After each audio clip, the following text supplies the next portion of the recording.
5 Elden Ring hot takes, let's go! NPC Questlogs. I get it. It is characteristic for Souls games to have cryptic storytelling and as little handholding as possible. I like that, but I really don't think it would have killed this game to have something like an NPC questlog hinting you at their positions. The NPC map markers added in patch 103 are definitely a step in the right direction, but sometimes even those don't really help. It's not a huge issue for me, but I would prefer not having to look pretty much every questline up on Google. Maybe I'm just stupid, but man is it easy to overlook, forget or simply not find the next crucial location, perhaps accidentally reaching a point of failure for the questline. Copy-paste bosses. Copy-paste bosses are not all bad. Repeat bosses can make for a worse experience, but I didn't mind it too much. Especially Erdtree avatars or dragons are not that hard, which made it less frustrating to encounter so many of them. For dragons, I liked how there were at least different variations, and especially Isaacs has a very memorable model which makes him stand out. For the Erdtree avatars, I was less concerned with being mad at the game for copy-pasting bosses and more concerned with learning how things work. So in my mind I was more like, oh okay, so these Erdtree avatars seem to protect the minor Erdtrees, and less like, oh another Erdtree avatar, that's such lazy game design. Also, early game bosses being regular enemies in later stages is something I don't really mind, because it kinda shows how far you've come. But what I can't find an excuse for are copy and pasted remembrance bosses. For Estelle, I don't like it, but I guess it's fine-ish because of Estelle lore, maybe?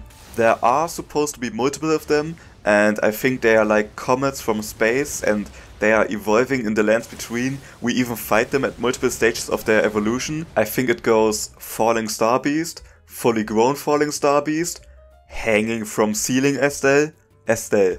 But why have 2 Estelles? It's not like my favorite fight combat and gameplay wise, but it's not too bad, and the visuals are super striking, memorable, and deserve to be unique. My suggestion would be to put a Hanging from Ceiling Estelle here, with a slightly more varied moveset than the other ceiling ones, and have Remembrance Estelle be the only real Estelle we fight. Unfortunately, there's one more copy-pasted Remembrance boss, and for him, it's not fine. It's not even fine-ish. It's just awful. We have Godric the Grafted, a great early game boss, probably one of From Software's best and most recognizable early game bosses, featured in trailers to get everybody hyped to fight him. And then, slapped in the middle of Altus, we got Godfroy. Godfroy? Buford, only get, use that nigga named Buford?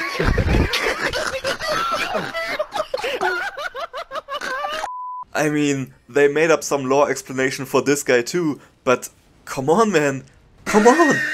Anyway, where was I? Oh yeah, while these 2 are pretty bad, I didn't mind copy-paste bosses like avatars, dragons or crucible knights too much. There, that's the hot take. Moving on. PvP sucks. Might be more of a preference thing, but PvP in FromSoft games has never really been my cup of tea. I don't even play it a lot myself, but when I see footage of it, it always looks like a mess. Slight rubber banding, teleporting and lagging seem to just be normal, and then every few days there's a new super broken exploit build. And overall a whole lot of complaining about OP or no skill strategies. Also with invasions it seems like it's always 3 versus 1s or something. What's that all about? To me, Elden Ring PvP looks overwhelming, laggy and probably a little toxic. Really doesn't seem like a world I'd like to dive into. Elden Beast is overhated. Don't get me wrong.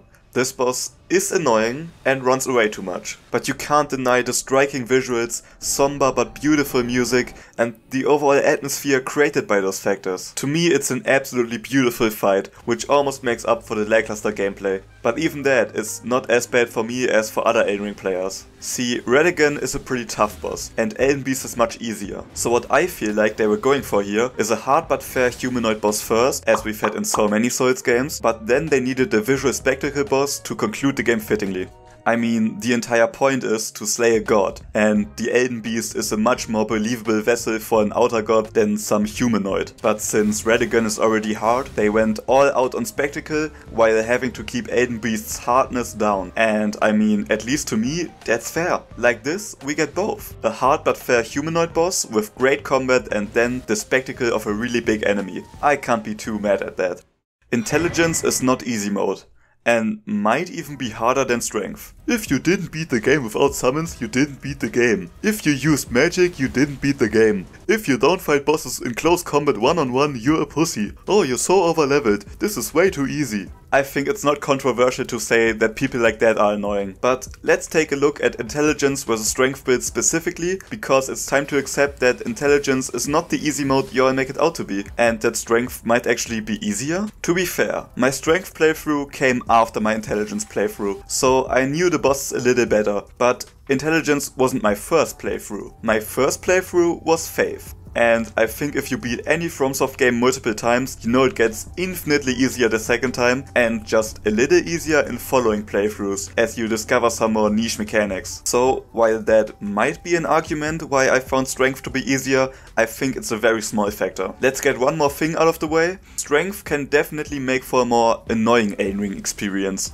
Birds and bats are a pain in the ass when you don't have rage spells, but annoying doesn't equal hard. Okay. So why do I argue that intelligence is just as hard, if not harder than strength? Let's start with the power of poise and stance breaking in this game. In my strength playthrough, I was knocking every basic enemy 10 feet into the air, one-shotted them or instantly stance broke them. Stance breaking bosses is also extremely powerful, and the bigger your weapon, the easier that becomes. In my strength playthrough, it just felt like I was mowing everything down without having to think, while intelligence players need to manage their positioning, FP, and switch between spells. For veterans that might not sound like a lot, but micromanaging also makes difficulty. And if we are looking at first playthroughs because people are claiming someone didn't beat Elden Ring the right way if they use spells, then stuff like that must have been especially challenging. Keep in mind, Elden Ring is From Software's biggest and most accessible game to date, so I'd say if FromSoft newbies took it upon themselves to micromanage FP and swap between spells in the midst of combat, then that deserves respect. Last but not least, there's the flask argument. If you don't need any FP, you can have up to 14 flasks of Crimson Tears. 14! How are you ever gonna die if you can heal 14 times? SodaPoppin made an interesting point about this topic too. The easiest